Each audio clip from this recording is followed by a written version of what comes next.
So hi friends, ఈరోజు మా రూమ్లో వచ్చేసరికి మేమైతే ఏం చేస్తున్నామో దమ్ బిర్యానీ. దమ్ బిర్యానీ అయితే చేసుకుంటున్నాం. దమ్ బిర్యానీ చేసుకునే ముందు మనకేమేం కావాలరా అవన్నీ తర్వాత పాటలో చెప్తాను కానీ ఇప్పుడు ముందు అయితే మనం చికెన్ తెచ్చుకున్నాం.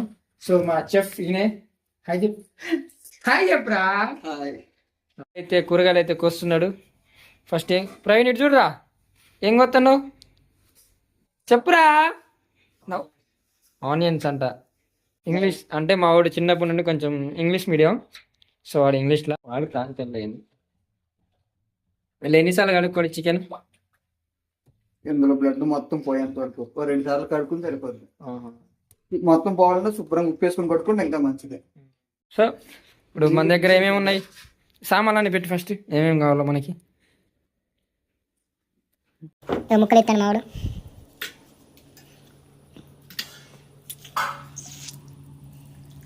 చికెన్ దగ్గర ఆడుతుంది.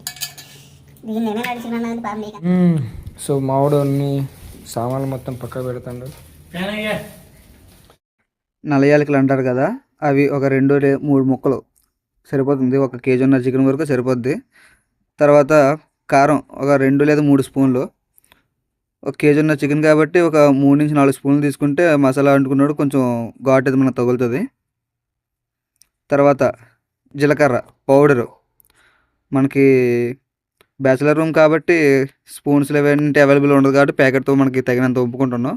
ఇంటి దగ్గర ఉన్నట్టయితే ఒక 2 లేదా 3 స్పూన్లు వేసుకుంటే సరిపోద్ది.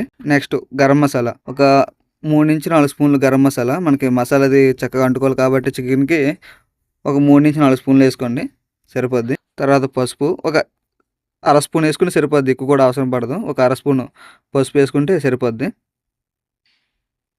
తర్వాత వచ్చేసి మనకి చికెన్ అనగానే మరి తప్పనిసరిగా ఉండాల్సింది చికెన్ మసాలా కదా. చికెన్ మసాలా ఒక 3-4 స్పూన్లు చికెన్ మసాలా వేసుకోండి. ముక్కకి చక్కగా పట్టే మనకి మసాలా ఏ విధంగా కావాలో దాన్ని చూసుకొని ఒక తగినంత వేసుకోండి.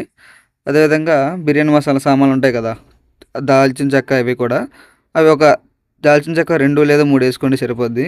తర్వాత పనస పువ్వులు అంటారు తెలుసు కదా, మనకి ఇంగ్లీష్కి వచ్చేసరికి స్టార్ ఫ్లవర్ అంటారు, అవి ఒక 3-4 వేసుకోండి. తర్వాత బిర్యానీ ఆకులు ఒక 3-4 ఆకులు వేసుకుంటే మనకి కొంచెం వండేటప్పుడు కొంచెం స్మెల్ అనేది మంచిగా వస్తూ ఉంటుంది. అలాగే మసాలా కూడా చికెన్కి చక్కగా పట్టుకుని ఉంటుంది అనమాట. నెక్స్ట్ గసగసాలు కూడా కొంచెం మనకి కొంచెం స్పైసీనెస్ కోసం గసగసాలు కూడా కొంచెం వాడండి. మనకి మార్కెట్లో దొరికే పుదీనా అయితే కొంచెం మంచిది. మనకి ఇక్కడ బ్యాచిలర్ రూమ్లో ఫ్రెష్గా దొరకాలంటే కష్టం కాబట్టి షాప్లో దొరికే పుదీనాను మనం వాడుతున్నాం. మీకు ఫ్రెష్గా దొరికే పుదీనా వాడుకుంటే మంచిది. ఇంకా ఇవి మొత్తం మసాలా అంతా ముక్కకు పట్టాలి కాబట్టి పెరుగు మనకి కేజీ చికెన్కి ఒక 1/2 కేజీ పెరుగు అయితే మనకి చక్కగా సరిపోద్ది. మసాలాది కూడా చికెన్ ముక్కలకి మంచిగా పట్టుకుంటుంది. పెరుగు ఇంట్లో తయారు చేసుకున్న పెరుగు ఏమైనా ఉంటే వాడుకుంటే మంచిది. మనకి షాప్లో దొరికే దానికన్నా ఇంట్లో తయారు చేసుకున్న పెరుగు అయితే కొంచెం మంచిగా రుచి వస్తుంది అనమాట. ఇంకా సాల్ట్ మనకి కేజీ చికెన్కి ఒక స్పూన్ సైజుని బట్టి, చిన్న స్పూన్ అయితే ఒక 3-4 స్పూన్లు వాడుకు సరిపోద్ది. అది పెద్దదైతే ఒక 3 స్పూన్ల వరకు సరిపోతుంది అనమాట. ఇంకా నిమ్మరసం మనకి కొంచెం పులుపుదనం కోసం అనమాట. మొత్తం మసాలాలన్నీ కూడా చికెన్ పట్టుకోవడానికి నిమ్మరసం. తర్వాత మనకి దొరికితే నెయ్యి లేదనుకుంటే నూనె, ఏదైనా మీ ఇష్టమే, ఏది వాడుకున్నా సరిపోద్ది. ఇవన్నీ కూడా ఒకసారి మంచిగా కలిపేసుకుంటే మనం ఇప్పటివరకు వేసిన మసాలాలన్నీ కూడా చికెన్కి చక్కగా పట్టుకుంటాయి అనమాట. మొత్తం మసాలా మొత్తాన్ని ఒకసారి చక్కగా మిక్స్ చేసుకొని ప్రతిదీ ముక్కకు అంటుకునే విధంగా కొంచెం చక్కగా కలుపుకోండి. మరి నీరులా ఉండే విధంగా కాకుండా కొంచెం చక్కగా కలుపుకుంటే మనం ఇప్పటివరకు వేసుకున్న మసాలాలన్నీ కూడా ముక్కకి చక్కగా అంటుకుంటాయి. మాకైతే కొంచెం పెరుగు చాలలేదు కాబట్టి పెరుగును ఇంకొంచెం, అంటే మసాలాకి ముక్కలకి అంటుకోవాలి కాబట్టి కొంచెం పెరుగు మళ్ళీ ఎక్స్ట్రా తీసుకున్నాం. కేజీ చికెన్కి ఒక 1/2 కేజీ చిక్కగా ఉండి పెరుగు అయితే ఒక 1/2 కేజీ పెరుగు సరిపోద్ది. ఇవన్నీ ఒకసారి మళ్ళీ చక్కగా మిక్స్ చేసుకొని మొత్తం మనం వేసుకున్న మసాలాలు, ఉప్పు ఇవన్నీ కూడా సరిపోయలేదు ఒకసారి రుచి చూసుకొని ఏవైనా తక్కువ అయి ఉంటే మళ్ళీ ఇంకోసారి ఏది ఎంత పడుతుందో తగినంత చూసుకొని ఒకసారి వేసుకోండి. అదేవిధంగా ఫుడ్ కలర్ అనమాట, మీకు నేచురల్గా కావాలనుకుంటే వేసనలేదు, లేదు మాకు వంటకు కొంచెం కలర్ఫుల్గా మంచిగా కనబడాలనుకుంటే ఫుడ్ కలర్ కొంచెం ఒక చిటికెడు వేసుకుంటే సరిపోద్ది, ఎక్కువ కూడా అవసరం పడదు. ఉప్పు మేము వేసుకున్న దాంట్లో కొంచెం ఉప్పు తక్కువైంది, అందువల్ల ఇంకోసారి చెక్ చేసుకొని ఉప్పు అది సరిపోయింది లేదని చెప్పి ఇంకోసారి వేసుకుంటున్నాం ఉప్పు అదిని. మొత్తం మసాలాలన్నీ కూడా ఇంకోసారి చక్కగా కలుపుకొని ముక్కకి అది పట్టేలా చూసుకొని మొత్తం మసాలాలు అవి చెక్ చేసుకుంటే సరిపోద్ది. ఉప్పు, పులుపు, నెక్స్ట్ మసాలా ఇవన్నీ సరిపోయలేదు ఇంకొకసారి చెక్ చేసుకొని మొత్తం అంతా కూడా ఒకసారి మ్యాగ్నేట్ చేసుకుంటే సరిపోద్ది అనమాట. ఇంకా చివరికి కొత్తిమీర మనకి మార్కెట్లో ఎప్పటికప్పుడు దొరుకుతుంటుంది కాబట్టి కొత్తిమీర కూడా కొంచెం అలా కలుపుకుంటే మనకి ముక్కకి కొంచెం రుచి ఎక్కువగా తగులుతుంటుంది అనమాట. కొత్తిమీర ఫ్లేవర్ ఇవన్నీ కూడా మంచిగా అందుకుంటాయి. ఇవన్నీ కలుపుకున్న తర్వాత ఒక అరగంట సేపు పక్కన పెట్టేసుకుంటే సరిపోద్ది. లాస్ట్లో మనకు అల్లం వెల్లుల్లి పేస్ట్ ఉంటుంది కదండి, మీ ఇంట్లో తయారు చేసుకున్న అల్లం వెల్లుల్లి పేస్ట్ అయితే ఇంకా మంచిగా ఉంటుంది. మనకి షాప్లో దొరికిన అల్లం వెల్లుల్లి పేస్ట్ కన్నా ఇంట్లో తయారు చేసుకునేది చాలా మంచిది. ఇవన్నీ కలిపేసుకున్న తర్వాత ఒక అరగంట సేపు దాన్ని మ్యాగ్నేట్ చేసుకోవాలన్నమాట. సిలిండర్ దగ్గర పెడితే బాగుంటుందా?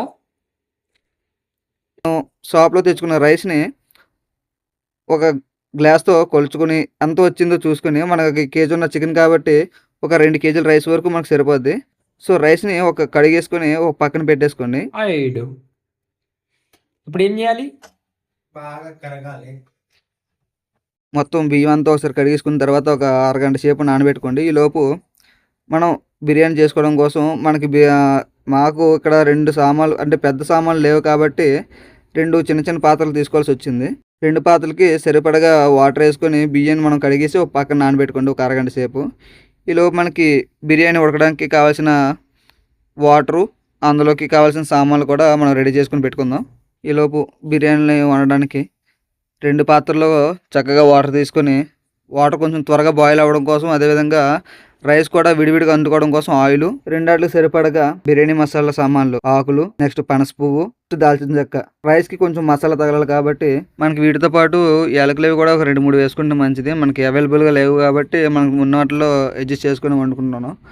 మీకు యాలకులవి కూడా ఉంటే చక్కగా మంచి ఫ్లేవర్ కూడా మనకి అందుతుంది అనమాట.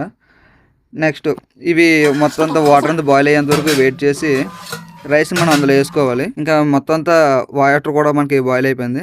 సో వాటర్ బాయిల్ అయిపోయింది కాబట్టి రైస్ని కూడా రెండిట్లో సరి సమానంగా, అంటే మనం వాటర్ ఎంత వేసాం దాన్ని చూసుకొని రెండిట్లో కొంచెం సరి సమానంగా రైస్ వేసుకొని ఒక 5 నుంచి 6 నిమిషాలు వదిలేసుకుంటే సరిపోద్ది. మనకి రైస్ కూడా మనకి దమ్ముకు కావాల్సిన విధంగా ఉడికిపోద్ది అనమాట ఒక 5 నుంచి 6 నిమిషాల్లో. ఒకసారి రైస్ కూడా మొత్తం వేసుకున్న తర్వాత ఒకసారి మొత్తం మిక్స్ చేసుకుంటే సరిపోద్ది. రైస్ చూడండి ఎంతవరకు ఉడికిందో ఎప్పటికప్పుడు చెక్ చేసుకుంటూ ఉండాలి. అంటే మనకి రైస్ ఫుల్గా బాయిల్ అవ్వకూడదు. అలాగని బాయిల్ అయిందంటే తర్వాత మనం దమ్ము పెట్టేటప్పుడు మొత్తం రైస్ అంతా చాలా మెత్తగా అయిపోద్ది. సో రైస్ ఎప్పటికప్పుడు చెక్ చేసుకుంటూ ఉండాలి. ఒక 75% రైస్ ఉడికేలా చూసుకోవాలి. చూడండి మనం చెక్ చేసుకుంటున్నాం కదా, ఒక 75% సరిపోద్ది ఈ విధంగా చేసుకున్నప్పటికి. ఎందుకంటే మనం తర్వాత దమ్ము పెట్టాలి కాబట్టి దమ్ము పెట్టేటప్పుడు ఇంకా ఉడకబెడతాం కదా. సో అందువల్ల రైస్ అనేది ఒక 70% లేదా 75% ఉడికి సరిపోద్ది అనమాట. రైస్ చెప్పాను కదా, ఒక 60 to 70% అని చెప్పేసి ఉడికిపోయిన తర్వాత రైస్ మనం దించేసుకొని రైస్ని లేయర్గా అంటే పలుచని పొరలాగా అనమాట, మరీ ఒకే దగ్గర కాకుండా లేయర్గా మనం ఇప్పటి వరకు మ్యాగ్నెట్ చేసుకున్న దాని మీద అలా పలుచగా పరుచుకోవాలన్నమాట.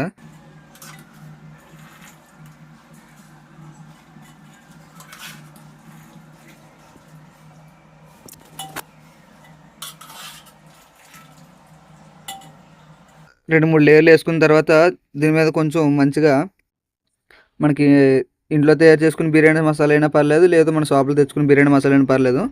అలా ఒక లేయర్ వేసుకున్న తర్వాత మసాలా కూడా వేసుకోండి, బిర్యానీ మసాలా. బిర్యానీ కొంచెం ఆ ఫ్లేవర్ రావడం కోసం. తర్వాత మసాలా వేసుకున్న తర్వాత మనం మిగిలిన రైస్ ఉంటుంది కదండి, ఆ రైస్ కూడా ఆ మసాలా పైన మళ్ళీ పలచని లేయర్ లాగా ఒకదాని మీద ఒకటి అలాగా, అంటే ఒకే దగ్గర కాకుండా పలచగా జల్లుకోవాలి. ఒకే దగ్గర రైస్ పడిపోయినా కూడా మనకి తర్వాత దమ్ము పెట్టేటప్పుడు మొత్తం అంతా ముద్దగా అయిపోద్ది. కాబట్టి రైస్ మనకి ఎంత వీలైతే అంత పలుచగా అంటే విడివిడిగా ఉండేలా చూసుకోండి. ఒక 2-3 లేయర్లకు ఒకసారి కొంచెం అలాగా బిర్యానీ మసాలా జల్లుకుంటుంటే మనకి ఆ బిర్యానీ టేస్టు, నెక్స్ట్ గుమ్మలాడే వాసన కూడా మనకి చక్కగా వస్తూ ఉంటుంది. లేయర్గా వేసుకున్న తర్వాత మొత్తం రైస్ అంతా మనం ఆ చికెన్ పైన లేయర్గా వేసుకొని దాని మీద మళ్ళీ మసాలా వేసుకొని మొత్తం రైస్ అంతా కూడా పల్చగా, అంటే బిర్యానీ రైస్కి ఏదేదో అట్టుకోకుండా కొంచెం మనం అలా ఆయిల్ కూడా వేసుకుంటే చక్కగా కూడా రైస్ ముద్ద ముద్ద కావదనమాట. మొత్తం అంతా దమ్ అయిపోయిన తర్వాత చివరాకుల్లో మనకి కొత్తిమీర కొంచెం ఫ్లేవర్ కోసం కొత్తిమీర అలా చల్లేసుకొని మూత పెట్టేసుకుందాం. దీన్ని తీసుకెళ్ళి మన స్టవ్ మీద హై ఫ్లేమ్లో మనకి చికెన్ తీసుకున్న దాన్ని బట్టి అండి. అంటే మనం ఇప్పుడు 1.5 kg చికెన్ తీసుకున్నాం కాబట్టి ఒక 10 నిమిషాలు హై ఫ్లేమ్లోని ఒక 10 నిమిషాలు లో ఫ్లేమ్లో పెట్టుకుంటే మనకి కింద ఉన్న చికెన్ కూడా చక్కగా ఉడికిపోతుంది. చూడండి ఆల్రెడీ మనకి రైస్ కూడా తయారైపోయింది. దమ్ అంతా అయిపోయిన తర్వాత ఒకసారి చూడండి ఎంత చక్కగా వచ్చిందో.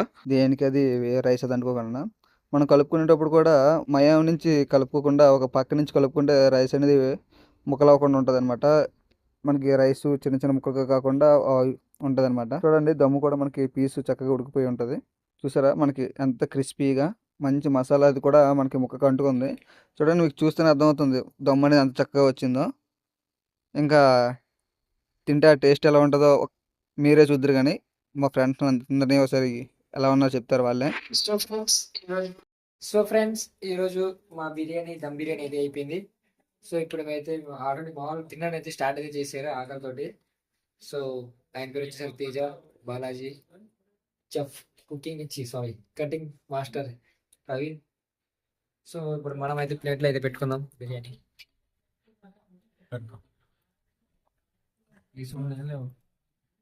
మేమైతే బిర్యానీ చేసుకున్నాం, తింటున్నాం. సో వీడియో ఎలా అనిపించిందో కామెంట్లో చెప్పండి, లైక్ చేయండి, షేర్ చేయండి, సబ్స్క్రైబ్ చేయండి. ఇలాంటి మరిన్న వీడియోస్ మళ్ళీ ఇంకా వస్తుంటాయి మన ఛానల్ కాబట్టి సపోర్ట్ చేయండి ఫ్రెండ్స్. Bye, good night.